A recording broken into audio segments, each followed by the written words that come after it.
नमस्कार, आपकी बात छत्तीसगढ़ में आप सभी का स्वागत है। छत्तीसगढ़ में नौनिहाल के भविष्य को लेकर चिंताजनक आंकड़े सामने आए हैं। स्कूल में पढ़ रहे बच्चों के बीच में ही पढ़ाई छोड़ने के आंकड़े, उनकी तादाद लगातार बढ़ रही है। हर साल 1 लाख बच्चे सिर्फ छत्तीसगढ़ में पढ़ाई बीच में छोड़ दे रहे हैं। सरकारी स्कूल इसमें सबसे आगे हैं, प्राइवेट स्कूल भी ज्यादा पीछे नहीं है। वहीं एक संस्था के सर्वे में शिक्षा की गुणवत्ता पर भी सवाल खड़े हो रहे हैं। सर्वे की रिपोर्ट के अनुसार 5वीं के कई बच्चे दूसरी का पाठ भी नहीं पढ़ पा रहे।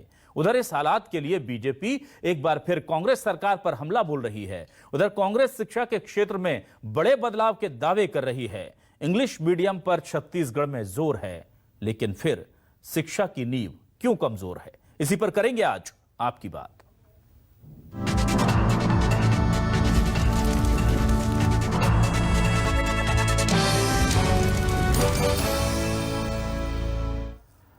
आइए सुन लेते हैं सबसे पहले बीजेपी और कांग्रेस क्या कहती हैं शिक्षा के स्तर को लेकर। ड्रॉप आउट की स्थिति निश्चित तौर पर चिंताजनक स्थिति है। इसके पीछे का कारण यह था कि कुछ अवेयरनेस की कमी के कारण कुछ लोग 5वीं के बाद अपने बच्चों को नहीं पढ़ा रहे थे, कुछ लोग 8वीं के बाद। इसमें हमारी सरकार आने के बाद लगातार जन जागरण चलाया। कोरोना काल में जरूर कुछ बच्चे हमारे समय पर ड्रॉप आउट हुए हैं, लेकिन वह स्थिति उतनी ज़्यादा चिंताजनक नहीं थी जो चिंताजनक की स्थिति 2018 में। शायद आज ये सिद्ध हो रहा है कि जिस तरीके के जो युवा वर्ग है वो दूसरी दिशा में छत्तीसगढ़ में भटक रहा है, उसका एक और पैमाना यहाँ पर सिद्ध होता है कि ड्रॉप आउट रेट लगातार बढ़ रहे हैं। प्राइवेट स्कूलों में भी लगभग 17% जो ड्रॉप आउट रेट है, ये भी अपने आप में एक विचाराधीन है कि कैसे प्रदेश में जहाँ पर सभी सुविधाएं होनी चाहिए वो सुविधाएं नहीं है और ड्रॉप आउट रेट बढ़ रहा है। सरकार को इस पर गंभीरता के साथ में विचार करना चाहिए। तो प्राइवेट स्कूल एसोसिएशन के जो लोग हैं वो क्या कह रहे हैं शिक्षा के इस स्तर को लेकर, वो भी सुन लीजिए। वो गरीबी है, बच्चे जैसे बड़े हो जाते हैं, वो रोजगार के लायक हो जाते हैं, तो वो बाल श्रमिक बन जाते हैं और वो अपने परिवार को आर्थिक सहायता करने के लिए रोजगार का अवसर या काम करने चला जाए। बड़ा कारण बाल श्रम ही है। तो क्या है न्यूज 24 मध्य प्रदेश छत्तीसगढ़ के सवाल, जल्दी से ये सवाल देख लेते हैं और फिर हम इस डिबेट को शुरू करते हैं। शिक्षा से मुंह मोड़ रहे हैं, हर साल 1 लाख छात्र पढ़ाई आखिर छत्तीसगढ़ में क्यों छोड़ रहे हैं, बहुत बड़ा सवाल है ये। शिक्षा के मानक भी गिरे, 8वीं के 1/4 बच्चे दूसरी क्लास का पाठ तक नहीं पढ़ सके। नौनिहाल पढ़ाई छोड़ने को मजबूर, तो राज्य कैसे बनेगा मजबूत? ये बड़े सवाल हैं जो हम लगातार उठा रहे हैं। छत्तीसगढ़ में इंग्लिश मीडियम पर जोर, फिर शिक्षा की नींव क्यों हो रही है कमजोर? इस पर बातचीत करने के लिए हमारे साथ 3 खास मेहमान जुड़ चुके हैं। हमारे साथ जुड़ी हुई हैं वंदना राजपूत, प्रवक्ता कांग्रेस की। बहुत स्वागत है वंदना जी आपका न्यूज 24 मध्य प्रदेश छत्तीसगढ़ पर। हमारे साथ जुड़ चुके हैं अनुराग अग्रवाल जी, बीजेपी के नेता प्रवक्ता। बहुत स्वागत है आपका अनुराग जी न्यूज 24 मध्य प्रदेश छत्तीसगढ़ पर। और आज हमने स्वयं सिद्धा ग्रुप एनजीओ जो है डायरेक्टर उनकी सोनल चक्रवर्ती को भी बुलाया है, डॉक्टर सोनाली चक्रवर्ती। बहुत स्वागत है आपका न्यूज 24 मध्य प्रदेश छत्तीसगढ़ पर। सबसे पहले मैं आता हूं वंदना जी आपके पास। हम देख रहे हैं कि हम तो इंग्लिश मीडियम स्कूल की बात कर रहे हैं, नए नए आईआईटी और आईआईएम के ख्वाब देख रहे हैं, लेकिन स्कूली शिक्षा इतनी ज्यादा पिछड़ रही है, इसको लेकर कोई काम क्यों नहीं? सबसे पहले मैं यहाँ पर बताना चाहूंगी मैं कि देश में कहीं पर भी ऐसा व्यवस्था नहीं है, लेकिन छत्तीसगढ़ राज्य में पहली बार सरकारी अंग्रेजी स्कूल आत्मानंद के नाम से खोला गया है। वहां पर बच्चे बहुत ही ज्यादा उत्साहित होकर के एडमिशन ले रहे हैं। पहले पिछले 15 साल यहाँ पर भाजपा का शासन रहा, लेकिन कभी भी इस बात पर उन्होंने जोर नहीं दिया कि एक गरीब और किसान के बच्चे भी वो अंग्रेजी माध्यम में पढ़े। उन्होंने कभी भी ध्यान नहीं दिया। लेकिन जब से कांग्रेस की सरकार बनी है, तब से बच्चों के भविष्य को स्वर्णिम बनाने के लिए वो हमेशा अग्रसर होकर के सोचते हैं। इसी का परिणाम है कि आज हमारे छत्तीसगढ़ में 172 आत्मानंद इंग्लिश मीडियम खोले गए हैं। बिल्कुल। और मैं बताना चाहूंगी यहाँ पर पूर्वती रमन सरकार के समय 11,000 बच्चियां कंवर जिले में ही पढ़ाई छोड़ चुके थे। पहले की अगर आप देखेंगे कि बच्चे पढ़ाई करने में अगर आप बहुत ही ज्यादा पीछे थे और बच्चों को आगे बढ़ाने के लिए कोई सरकार ध्यान नहीं देता था, लेकिन वर्तमान सरकार बच्चों के भविष्य को बनाने के लिए हर कदम प्रयास उठाया जा रहा है। उनके अभिभावक से भी मिल करके शिक्षा का महत्व बताया जा रहा है और उनको सरकारी स्कूल में भर्ती करने के लिए प्रेरित किया जा रहा है। तो लेकिन मैं ये जानना चाह रहा था वंदना जी, ये तो सारी बात हो गई, अच्छी बात है, लेकिन 1 लाख बच्चे 1 साल में छोड़कर जा रहे हैं, उसके पीछे की वजह कोई ढूंढी सरकार ने? क्या वजह है उसकी कि 1 लाख बच्चे अगर स्कूल छोड़ देते हैं 9वीं से 12वीं के बीच में, तो ये तो बहुत बड़ा चिंताजनक सवाल है। जी, बिल्कुल चिंताजनक विषय है और इस चिंताजनक विषय का संज्ञान लेते हुए हमारे मुख्यमंत्री भूपेश बघेल जी ने कलेक्टर एवं जिला शिक्षा अधिकारी को निर्देश दिए हैं कि जो बच्चे स्कूल छोड़ करके जा रहे हैं उन सभी बच्चों के अभिभावक से जाकर मिले और शिक्षा के महत्व को बताते हुए सरकारी स्कूल में भर्ती करने हेतु प्रोत्साहित। सरकारी आदेश जारी हो गया है, अच्छी बात है। अनुराग जी, सरकारी आदेश तो जारी हो गया, सरकार यही कर सकती है, लेकिन ये कहा जाता है कि आप कुछ बोले उससे पहले मैं एक सवाल पहले ही कर लूं काउंटर। कांग्रेस के समय में जो हो रहा है, क्या ये बीजेपी के समय नहीं होता था छत्तीसगढ़ में? देखिए अभिलाष जी, एक चीज तो पूरे खुले दिल से स्वीकार करना पड़ेगा हमको, आपको और सबको, कि जो विगत 1.5-2 वर्षों से पूरा विश्व के साथ साथ भारत और छत्तीसगढ़ भी जिस महामारी से जूझ रहा है, इससे पूरी जीवन शैली और जनजीवन अस्त व्यस्त हो गया है। ये एक बड़ा कारण है स्कूलों में बच्चों के ड्रॉप आउट होने का। लेकिन सिर्फ इसको ही एक विषय मानकर हम चुप नहीं रह बैठ सकते हैं। सबसे बड़ा आश्चर्य का विषय तो ये है कि लॉर्ड मैकाले की शिक्षा पद्धति को आजादी के इतने वर्ष तक भी हमारा देश कैसे चलाता रहा और उस पर कुछ नए प्रयोग, नए विचार लाने की आपने भी चला लिया इच्छा या 15 साल तो आपने भी चला लिया। कांग्रेस तो 3 ही साल अभी हुए हैं, इनको भी दे दीजिए 10-12 साल और कर लेंगे। मैं वही बात कह रहा था जी, मैं अभिलाष जी वही बात कह रहा था। लेकिन अगर वर्तमान सरकार की बात करें, जैसे मेरी बहन वंदना जी ने कहा अभी कि इनकी सरकार बड़ी संवेदनशील है, लेकिन इन्होंने सिर्फ एक उपलब्धि बताई, 172 आत्मानंद स्कूल। साथ में मेरी बहन को शायद ये भी बताना चाहिए कि उन स्कूलों में चल रहे हिंदी मीडियम के छात्रों का क्या हुआ, उनके लिए कहाँ पे क्या व्यवस्थाएं की गई थी। भारतीय जनता पार्टी के कार्यकाल की बात करें अभिलाष जी, तो भारतीय जनता पार्टी जब छत्तीसगढ़ एक राज्य बना था तब यहाँ पे बेसिक शिक्षा भी बड़ी दुर्लभ होती थी। उस स्थिति से उबरकर 21,000 विद्यालयों से लेकर 63,000 विद्यालय अगर बने तो भारतीय जनता पार्टी के शासनकाल में बने। पूरे प्रदेश में लगभग 24,000 गांव हैं। आज प्रत्येक गांव में मिडिल और प्राइमरी शालाएं हैं, लेकिन एक बड़ी विडंबना देखने को मिली कि हाई स्कूल जो है वो लगभग 3 से 5 किलोमीटर दूर है। और इस दूरी को कम करने के लिए भारतीय जनता पार्टी के शासनकाल में बालिकाओं के लिए सरस्वती साइकिल योजना प्रारंभ हुई थी, जिसमें बालिकाओं को, क्योंकि ड्रॉप आउट का एक बड़ा जो वो है वर्ग है, विभाग है, वो बालिकाओं का होता है। एक समय आने के बाद चूंकि वो आने जाने में दिक्कत होती है, या तो परिजन के साथ जाना पड़ता है, स्वयं इतना दूर नहीं जा सकते। सरस्वती साइकिल एक योजना थी जिसमें लगभग 4.5 लाख बच्चियों को साइकिल दिया जाता था, जिससे वो स्कूल आना जाना करते थे।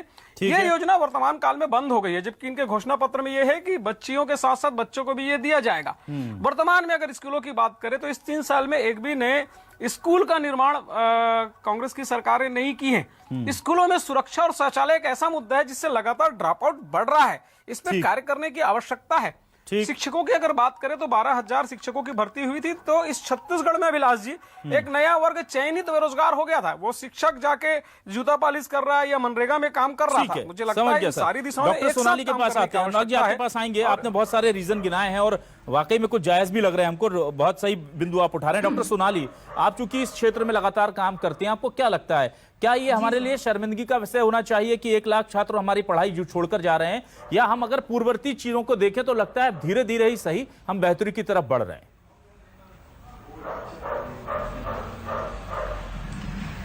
सर, हमेशा की तरह मैं ये कहना चाहूंगी कि किसी भी पार्टी का ना तो मैं तरफदारी करूंगी ना उसका विरोध करूंगी। जैसे भगवान हर जगह नहीं हो सकता है, इसीलिए उसने माँ बनाई, वैसे ही हर नागरिक अपना हर काम नहीं कर सकता है, इसलिए लोकतंत्र की स्थापना की गई है। ठीक है। और अगर लोकतंत्र है तो हम अपना नेता चुनते हैं, जो भी सरकार में रहे, जो भी सत्ता में रहे, उन्हें अपना काम तो करना होगा। इससे हट के पिछले 2-2.5 सालों की बात अगर करें तो एक ऐसी महामारी आई जिससे हमारा विश्व अभी तक अनजान था। ठीक है। पूरे विश्व में ये समस्या थी, स्कूल बंद करना एकमात्र रास्ता था सबकी जान बचाने के लिए। यहाँ तक मैं सहमत हूँ और ये भी कहूंगी कि 2 साल पहले जो बच्चा 4वीं में था, आज वो 4वीं में ही नहीं है, 6वीं में है। इसका पूरा श्रेय जाना है तो पूरी टीचर्स को जाएगा। सारे अध्यापक गण, शिक्षक गण ने नई तकनीकी अपनाकर ऑनलाइन पढ़ाई करवा के भी बच्चों को यहाँ तक पहुंचाया। इसमें भी जो अच्छे स्कूलों के बच्चे हैं उनके पास तो स्मार्टफोन है, उन लोगों ने ये काम किया। लेकिन स्लम में हालत बहुत खराब है। मैं स्लम में काम करती हूँ। स्लम में ऑनलाइन पढ़ाई करना पॉसिबल नहीं था।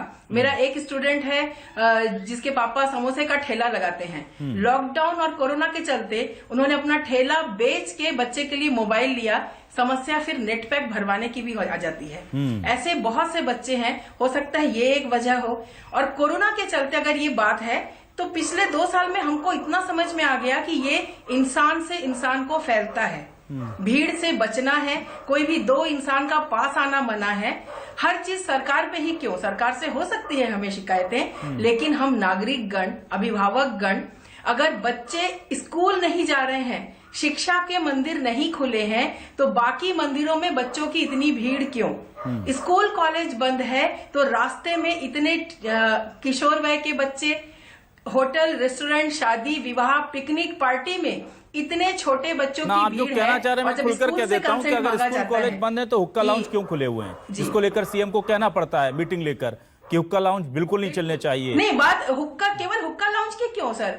शादी विवाह, घरों में सगाई समारोह, शादी विवाह में बच्चे भरे हुए हैं। ठीक है, तो अगर पेरेंट्स साथ दें तो हम इस कोरोना को दूर करके, जैसे हम समझ रहे हैं कि स्कूल खुले बगैर आप शिक्षा घर में नहीं दे पा रहे हैं, बल्कि अभिभावक की जिम्मेदारी है। लेकिन डॉक्टर सोनाली, एक और यहाँ पर मेरा सवाल था, सारे काम छोड़ के वो सवाल ये था कि स्तर बहुत ज्यादा गिर गया है शिक्षा का, और ये छत्तीसगढ़ में पहले भी बहुत अच्छा नहीं था जिसे हम संतोषजनक मान सकें, क्योंकि हम जानते हैं कि छत्तीसगढ़ का युवा में प्रतिभा बहुत है, बहुत ज्यादा पोटेंशियल है, बस वो जो चांस है ना वो सही ढंग से नहीं मिल रहा। और अभी जो सर्वे हुआ है एक, उसको लेकर के भी मैं चिंतित हूं कि 8वीं का बच्चा अगर तीसरी चौथी के पाठ नहीं पढ़ पाएगा तो फिर तो दिक्कत होगी। फिर तो ऐसे बच्चे अगर स्कूल में है भी तो किस काम के नहीं पढ़ पा रहा है। ये है नहीं, ये तो आप 8वीं का अगर है तो अगर वो साइंस नहीं पढ़ पा रही तो छोड़िए, हिंदी ठीक से रीड नहीं कर पाते हैं। इस दिशा में कुछ कदम सरकार जिसकी भी हो उसको उठानी चाहिए। सरकारें तो बदलती हैं और हो सकता है एक सरकार 20 साल रहे, पर जो जिम्मेदार हैं, जो प्रशासनिक पदों पे हैं, उन्हें तो कुछ तो करना चाहिए कि बच्चे पढ़ाई की तरफ आकर्षित हो और उनको ऐसे कुछ तरीकों से पढ़ाया जाए। अगर रिजल्ट लगातार खराब है तो हमें कुछ तरीके बदलने चाहिए ना, हमें कुछ करने चाहिए कि बच्चे शिक्षा की तरफ आकर्षित हो। वो क्यों स्कूल छोड़ के इतना मजा पाते हैं? मैं एक छोटा सा उदाहरण देना चाहूंगी। पिछले साल जब लॉकडाउन लगा 21 मार्च से 2020, उस समय सारी कोचिंग क्लासेस सारी कुछ बंद हो गई। वो बच्चों के लिए पहला था कि जब ऑनलाइन भी कोई चीज शुरू नहीं हुई थी। उसके बाद भी भिलाई में बच्चों ने IIT में बेहद अच्छा प्रदर्शन किया। लेकिन मुख्यमंत्री तो छोड़िए, किसी स्थानीय नेता मंत्री का भी किसी बच्चे को कोई एक बधाई संदेश तक नहीं आया। इधर कोई बच्चा यदि कोई बेसुरा गाना गाता है तो उसे सम्मान भी किया जाता है। तो इस बात में फर्क तो है। उन बच्चों को तो लगेगा कि हम पढ़ाई करें कि कोई उल्टा सीधा गाना। वंदना जी, ये क्या जहां पर असल जरूरत है प्रोत्साहन की, वहां पर ना दे करके हम कुछ ऐसे नए आइडल्स, आदर्श पैदा कर रहे हैं समाज में जो शायद हमारी शिक्षा व्यवस्था को उपेक्षा महसूस करा रहे हैं। जो एक एग्जाम्पल अभी दिया डॉक्टर सोनाली ने, या दूसरा एग्जाम्पल मैं ये दूं कि 172 नए अंग्रेजी मीडियम स्कूल खोलना बहुत गर्व की बात है, लेकिन 1 लाख बच्चों का स्कूल छोड़कर चले जाना उससे भी ज्यादा शर्म की बात क्यों नहीं है? जी, मैं यहाँ पर सबसे पहले यह बात बताना रखना चाहूंगी मैं कि अगर अब 9 से लेकर के 12 तक के बच्चे अगर स्कूल छोड़ रहे हैं तो इसका श्रेय पूर्ववर्ती सरकार को जाता है। अच्छा। क्योंकि आप देखेंगे कि पूर्ववर्ती सरकार के समय यह कंपलसरी कर दिया गया था कि कोई भी बच्चे को 9th तक फेल नहीं करना है। एक बड़ा रीजन ये है कि बच्चों को बुक पढ़ना नहीं आता है। ये मेरा व्यक्तिगत विचार है। अगर इस तरह के नियम बनाएंगे तो बच्चे पढ़े या ना पढ़े, उनको तो पास करके आपको आगे पहुंचाना ही है। तो ये सबसे बड़ा एक कारण है, और ये सबसे बड़ा कारण है और सबसे बड़ा दुर्भाग्य है कि हमारे छत्तीसगढ़ के बच्चों को ये पुस्तक पाठ का नहीं पढ़ना आता है, और हमारे बच्चे हैं जो बहुत ही पढ़ाई की श्रेणी में नीचे जा चुके हैं। इनका श्रेय पूर्ववर्ती सरकार को जाता है। अगर वो इस तरह के नियम लागू नहीं करता तो शायद आज हमारे बच्चे पढ़ाई में बहुत ही आगे रहते।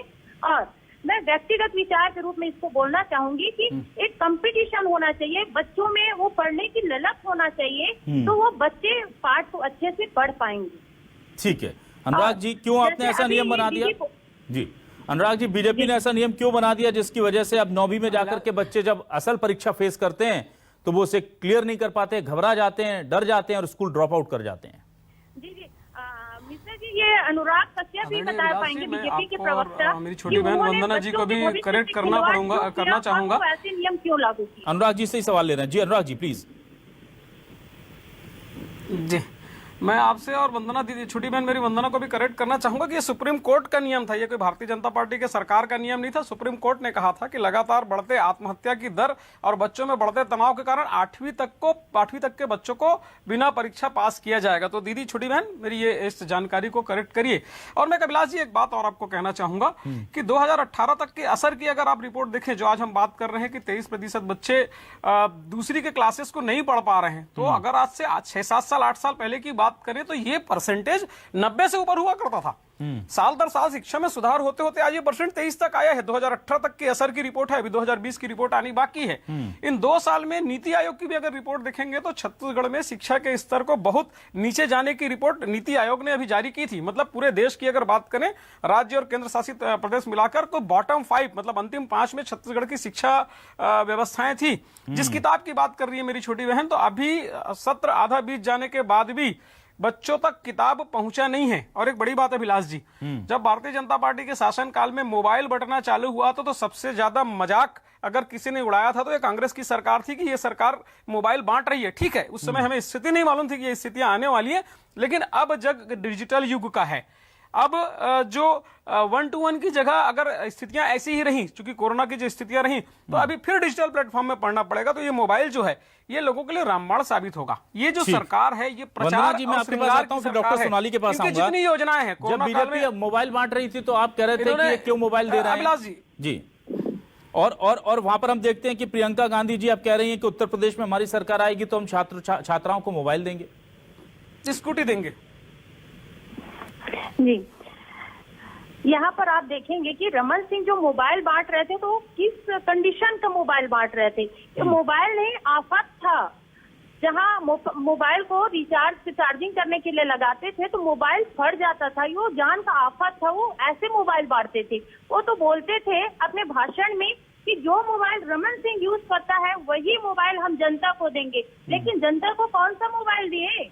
अच्छा, खतरनाक मोबाइल दिए जिनको अच्छा, ये विरोध उस वक्त जब होता था वंदना जी, तो उस वक्त ब्रांड बता देती कांग्रेस 2-4 की इनके दे दीजिए। खैर हम आते हैं डॉक्टर सोनाली जी के पास। डॉक्टर सोनाली जी, मैं ये जानना चाह रहा था कि आपको लगता है कि अभी छत्तीसगढ़ के सियासत के मुख्य मुद्दों में या केंद्र में छत्तीसगढ़ की शिक्षा नहीं आई है, और जिस दिन वो आएगी शायद उस पर ज्यादा ध्यान दिया जाएगा। अभी हमारे जो मुख्य मुद्दे हैं उसमें किसान है, उसमें उद्योग है, उसमें माइनिंग है, लेकिन शिक्षा अभी भी बहुत दूर खड़ी हुई है सियासत की नजर से, ऐसा लगता है।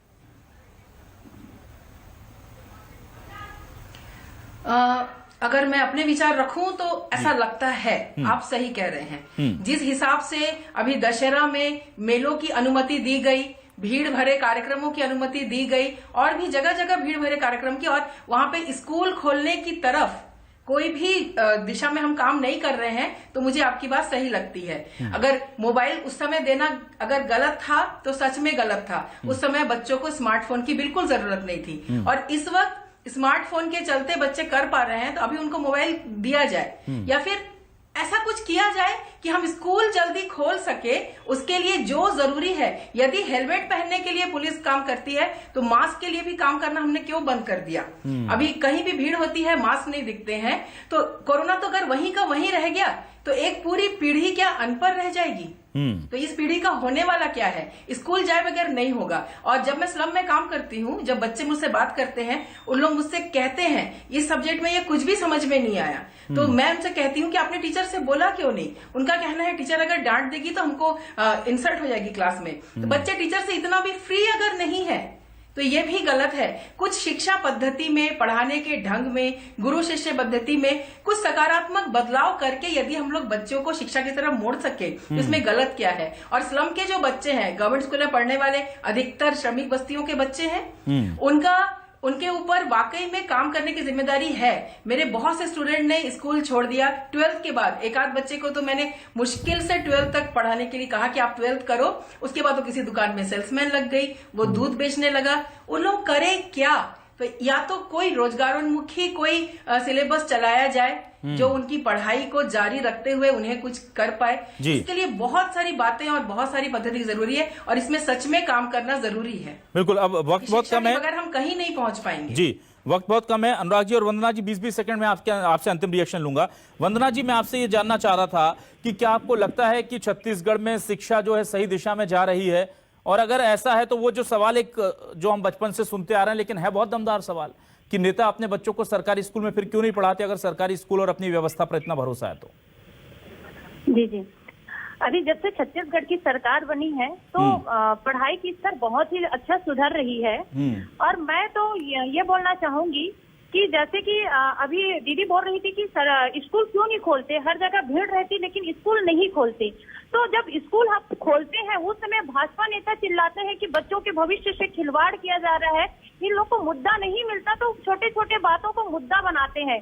मतलब किड भी हम लोग का और पढ़ भी हम लोग का। तो वो सरकार को लगातार घेरने का काम करते हैं और अच्छे तरीके से काम करने के लिए रोकते हैं, लेकिन सरकार इनकी बातों में नहीं आने वाली है। वो जनहित के मुद्दे में हमेशा अग्रसर रहेंगे और बच्चों को भविष्य को स्वर्णिम बनाने का काम करेंगे।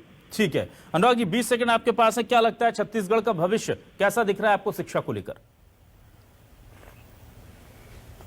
छत्तीसगढ़ के भविष्य को लेकर आपने कहा कि सरकार की प्राथमिकताओं में शिक्षा नहीं है, उनकी प्राथमिकताओं में उद्योग और किसान है। मैं एक बात थोड़ा सा करेक्ट करना चाहूंगा, उनकी प्राथमिकताओं में ना तो किसान है ना तो उद्योग है, उनकी प्राथमिकताओं में कुर्सी है। उसकी परिणति देखिए कि छत्तीसगढ़ में अपराध कितना बढ़ रहा है और उसकी दुर्भाग्यपूर्ण स्थिति आप देखिए। छत्तीसगढ़ में शराब माफिया, रेत माफिया के साथ अब भिखारी माफिया बढ़ गए हैं। कुछ दिन पहले आपने एक रिपोर्ट पढ़ी होगी कि खरोड़ा से लेके कुछ बच्चे रायपुर में भीख मांगने आते हैं। ये सिर्फ रायपुर राजधानी की स्थिति नहीं है, ये पूरे प्रदेश की स्थिति है और इन स्थितियों पे ध्यान देना इस सरकार की प्राथमिकताओं में होना चाहिए। सोनाली जी ने कहा था कि 12वीं के बाद आदमी करे क्या, तो जो कौशल विकास के जो छत्तीसगढ़ में कौशल विकास योजनाएं चलती थी वो योजनाओं को बंद इनकी सरकार ने कर रखा है। बेरोजगारी भत्ता अगर देंगे तो कहीं ना कहीं लोग शिक्षा की तरफ अग्रसर होंगे। इस सरकार की प्राथमिकताएं सिर्फ और सिर्फ अस्थिर है। 15 साल से हमने स्थिर सरकार दी है, 5 साल 2/3 बहुमत होने के बाद भी स्थिर सरकार नहीं दे पा रही। वास्तव में इनके प्राथमिकताओं में शराब, रेत और माफिया है, संगठित अपराध है। ठीक है सर, बच्चे तो कम से कम कतई नहीं है, बच्चे कभी नहीं है और कतई नहीं है, ये कहना है बीजेपी का। प्राथमिकता में सरकार की शिक्षा बिल्कुल नहीं है। लेकिन छत्तीसगढ़ में वाकई में ये चिंता की बात है कि अगर कर्ज बढ़ता जा रहा है और ये कहा जा रहा है कि हम जनता के लिए खर्च कर रहे हैं उसे, अगर छत्तीसगढ़ में भिखारियों की संख्या बढ़ती जा रही है, अगर छत्तीसगढ़ बॉटम 5 में आता है शिक्षा के स्तर को लेकर के, और अगर छत्तीसगढ़ में एक साल में 1 लाख बच्चे स्कूल छोड़ देते हैं, तो फिर सवाल यह उठता है कि आखिर छत्तीसगढ़ का विकास किस तरह से हो रहा है, और अगर हो रहा है तो विकास की रोशनी से शिक्षा महरूम क्यों है। अब ये सवाल जो है उसके जवाब सरकार को देना है। छत्तीसगढ़ की जनता जवाब जानना चाहती है, देखते हैं उसे कब मिलता है। बहुत बहुत शुक्रिया वंदना जी आपका, अनुराग जी आपका, डॉक्टर सोनाली चक्रवर्ती आपका भी बहुत बहुत शुक्रिया, तमाम दर्शकों का शुक्रिया।